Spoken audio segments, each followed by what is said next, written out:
Kako sprogramirati stroj, kako popraviti računalnik in kako ustvariti dron. Vse to bodo lahko že čez nekaj let obvladali mladi, ki se bodo vpisali na srednjo šolo tehniških strok Šiška in se seveda pridno učili. Tehnika napreduje in bo skozi, meni se zdi to fajn. Ja, rad bi izvedel, kako se dela kakšna stvar, pa tako kakšna je možnost poklica. Koliko točk rabaš? Nisem vedel točno, kam bi šel in pač je zelo pomembno zato, ker moraš vedeti, kaj boš delal v življenju. Dijak Peter pove, da šola ponuja 5 programov. Postanete lahko tudi tehnik mehatronike. Po tehnik mehatronike se lahko zaposliš v kjerikoli tovarni, ki ima proizvodni sistem, se pravi tam, ko so roboti, ki je kakšen tekoči trak.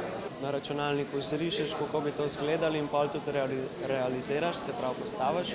Lahko pa prideš do sistema, ki se je pokvaril, pogledaš, kaj je narobe in ga tudi popraviš. In delodajalci po mladih s takšno izobrazbo vedno bolj pogosto povprašujejo, opažajo na zavodu za zaposlovanje. Pomembno mi je zato, da bi dobil čim prej poklic in bi lahko čim prej pač delal.